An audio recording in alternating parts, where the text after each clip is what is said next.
Alors, j'ai fait référence antérieurement là, à des travaux que j'ai menés. Je me suis impliqué à certains moments à travers les systèmes de santé, les plantes médicinales. Je me suis impliqué dans des projets qui avaient valeur internationale, subventionnés par des organisations internationales, avec des collègues africains et européens. Et j'ai été intégré dans des équipes comme ça qui nous permettaient de visiter plusieurs pays et d'aller voir ce qu'on appelait les guérisseurs et qui sont devenus ensuite, dans le langage très bureaucratique, quelques années plus tard, les tradipraticiens, qui est une expression qui est une invention, dirais-je, qui, pour moi, n'a pas la connotation de... Ça peut paraître très chic, tradipraticien, mais c'est guérisseur, pour moi, c'est beaucoup plus concret, même si ça peut avoir donné l'impression de ravaler cette médecine des guérisseurs à un rang subalterne, ce qui n'est pas le cas.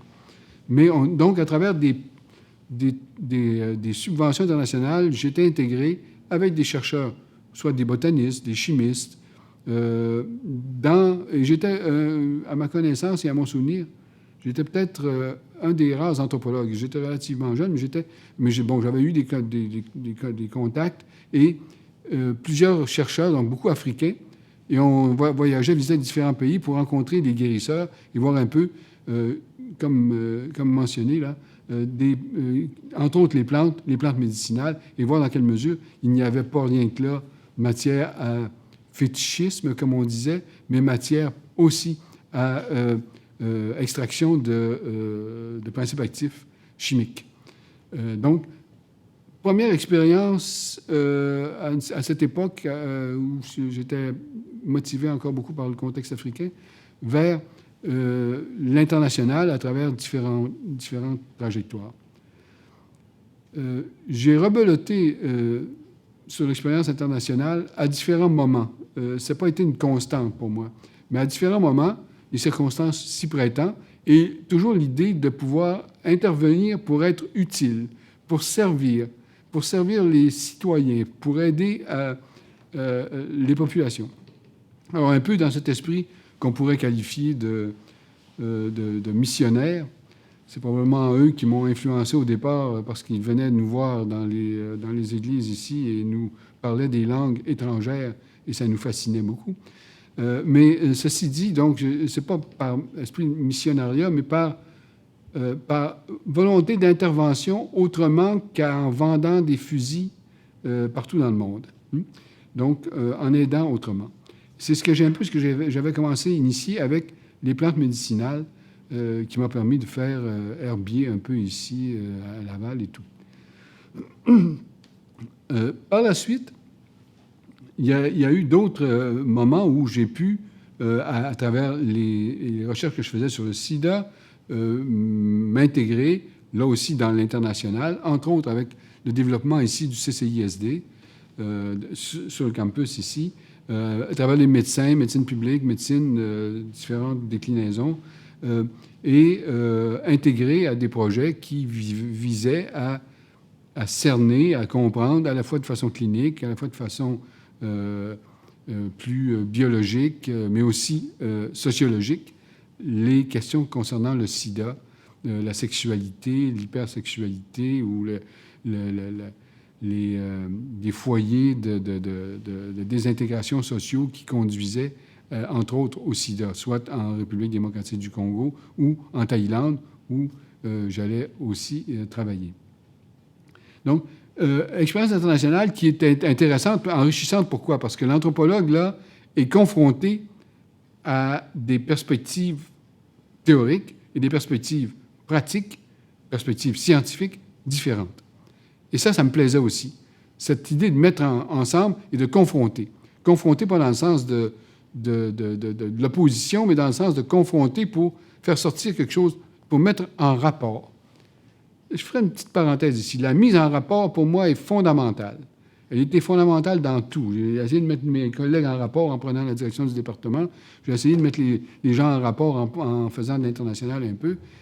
L'idée de mettre en rapport est non seulement importante sur le plan concret des interventions, mais la mise en rapport est quelque chose qu'on est en train d'oublier, me semble-t-il. Ce serait une réflexion un peu plus large, un peu plus philosophique ou scientifique d'un chercheur à la retraite, qui est que plus je vois mes jeunes collègues ou des jeunes personnes dans ma société dans la façon dont ils comprennent et interviennent, non seulement socialement, mais dans leur apprentissage, plus je suis un peu,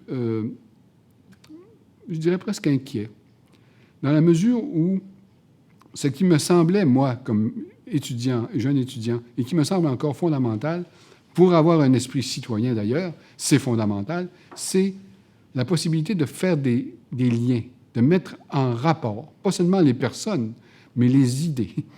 Et dans un monde de fractionnement comme celui qu'on connaît maintenant, où les gens passent tout, les amis, les parents, la nourriture, les informations, comme sur une chaîne de restauration rapide, on a de plus en plus, à mon avis, des citoyens qui sont conditionnés à ce qu'on appelle dans les CHSLD le manger mou, c'est-à-dire le manger mou de la pensée.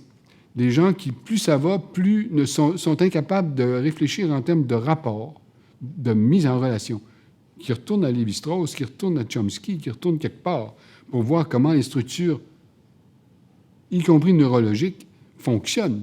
Mais à l'heure actuelle, on est en train d'apprendre aux gens à avoir des opinions sur tout et sur rien, à faire ce qu'on appelle du joli nom de tweet, qui est un peu tweet, mais qui est le gazouillis, si on parle français, ou le pépiment, ce qui serait probablement plus dans mes cordes.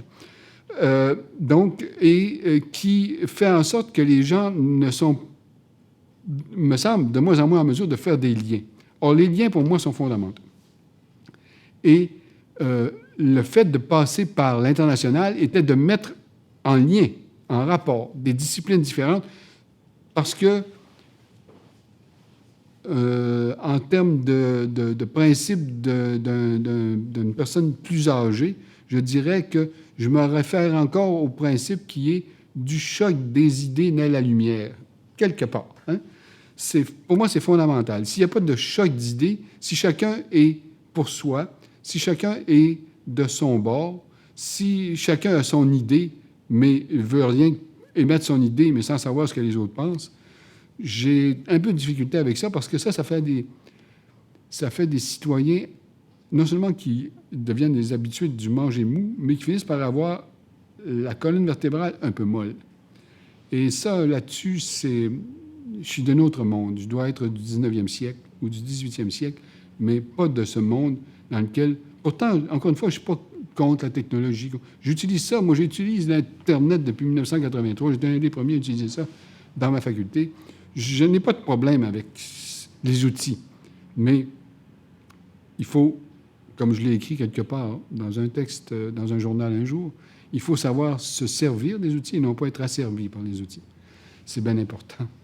Alors, revenons à l'international. Donc, mettre en commun était pour moi fondamental. Et de ce point de vue-là, j'ai fait la même chose avec, comme je l'ai dit, là, avec à différents lieux, y compris le plus récemment, au début des années 2000, avec des collègues, là aussi, des facultés ici, pour, à partir d'un projet fort intéressant, mis sur pied et en collaboration avec des collègues à lui, par un professeur à l'époque, qui est décédé maintenant, de foresterie, Gilles Lemieux, qui avait compris que la nature s'est faite d'arbres et de sol, et que ce mélange-là est essentiel pour que les choses, pour produire, pour faire de l'agriculture, entre autres. Et on parle maintenant du bois raméal fragmenté, du BRF, et il y en a maintenant partout dans les pelouses, on en met partout, parce qu'encore une fois, on a compris que quand du bois, des feuillus se désintègrent, ils fabriquent des champignons, et ils alimentent le sol, et le sol devient plus productif, un sol qui était devenu complètement inerte. Hein? Donc, ce projet-là me plaisait. Il y avait des gens qui étaient du côté des sciences d'alimentation et de l'agriculture, des gens de la foresterie, puis il y avait, encore une fois, l'anthropologue qui s'insérait là-dedans et qui voulait faire des marches internationales. On s'est décarcassé beaucoup, je dois le dire, là. Et c'était un projet, là, eux avaient démarré le truc, il y avait le lead là-dessus, là. Et c'était un projet dirigé vers la Banque mondiale, ce qui n'était pas rien. Mais dans un contexte où, bon, ça pouvait se faire au Sénégal pour toutes sortes de raisons, des contacts et autres, là, mais ça m'appartenait plus ou moins, je n'étais pas le leader de ça. Et de mettre ensemble et puis de voir un peu comment on pouvait goupiller les choses pour démarrer ça.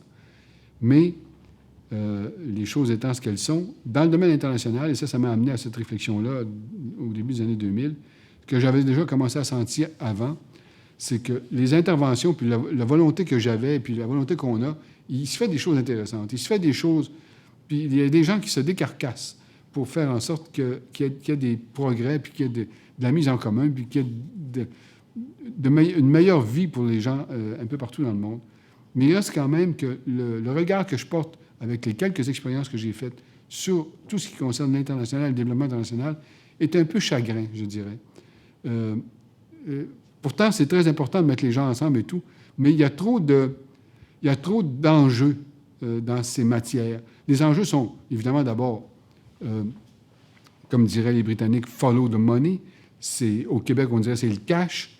Alors, l'argent est très important. Et non seulement important, c'est que les gens à qui on s'adresse très souvent sont des gens qui ont des compétences, mais qui ne sont pas adéquatement rémunérés, peuvent vouloir en profiter ou se mettre dans une position locale qui les favorise. Ça rend les tâches de l'international excessivement complexes et difficiles. C'est sans compter le fait que, vu d'ici, et dans le contexte occidental, européen ou nord-américain, la compétition entre les ONG, les organisations non gouvernementales, est devenue, mais est encore de plus en plus féroce. Et c'est vraiment, on est autour de l'argent, on est autour de l'intervention, de la volonté, des fois missionnariat et autres. Il y a toutes sortes de choses qui se mélangent là-dedans. C'est un peu, dirait un de nos anciens premiers ministres, un Samy Gondi, là. Il y a quelque chose là-dedans de pas facile. Et le jugement que je porte sur ces questions-là, et quand on voit aussi, sans parler d'Haïti ou ailleurs, où le jugement que je porte sur le développement international et sur les interventions que j'ai pu y faire, qui se sont avérées, malheureusement, puis je pense que ça ne tient pas à moi, là, mais au projet même, ont avorté la plupart du temps, se sont réduites en rien, en eau de boudin, là, sans suite. Pour moi, en tous les cas, les gens qui continuent d'œuvrer là-dedans, c'est vraiment des missionnaires, parce que moi, là-dessus, je suis plutôt démissionnaire que missionnaire. J'ai de la difficulté avec ça. Je crois que je ne sais pas comment le sort des gens, si les gens ne prennent pas leur sort en main, encore une fois, ça peut paraître un peu, peut-être idyllique, peut-être un peu fleur bleue, mais il reste quand même que je crois fondamentalement qu'il faut se mettre ensemble et se mettre ensemble en voulant faire quelque chose et de le faire de façon locale. J'aurais de la difficulté à le penser autrement. Je l'ai pensé ici, je l'ai pensé dans ma carrière, je l'ai pensé comme directeur de mon département en essayant de regrouper les choses, bien que là encore, on est dans un milieu universitaire et les universitaires, je me permets de le dire maintenant, ont beaucoup d'imagination. Donc, peuvent inventer toutes sortes de choses pour rendre les choses difficiles. Mais bon, j'ai même eu l'outrecuidance de me présenter comme recteur de cette université. Mais là, vraiment, j'avais atteint mon seuil d'incompétence, comme dirait le principe de Peter. Donc, mais il reste quand même que j'étais là aussi dans les actions du conseil de l'université, etc. Autrement dit, puis je ne suis pas quelqu'un de... Je ne cherche pas les lieux de représentation, je cherche les lieux où il y a une possibilité d'agir, d'action. Et tous ces lieux-là où je suis passé étaient des lieux où je pouvais agir. Puis quand je voyais que j'étais inutile ou sans action, ben je faisais autre chose dans la vie. Je ne manque pas d'intérêt. Donc, voilà. Donc, tout le domaine de l'international me laisse, pourtant je suis ça encore maintenant beaucoup, me laisse un peu, pour prendre une image de cuisine asiatique, aigre-doux, là. Donc, il y a quelque chose là-dedans qui est un peu une déception et dont je ne vois pas je vois pas comment on va leur redonner une certaine vitalité pour que ça soit efficace. Ça ne veut pas dire qu'il n'y a pas des choses qui se font puis que les gens qui se décarcassent, encore une fois, j'en suis persuadé. Mais c'est par rapport aux énergies développées, je sais pas trop. Donc là-dessus, j'ai vraiment j'ai un sentiment d'ambiguïté par rapport à ces questions-là.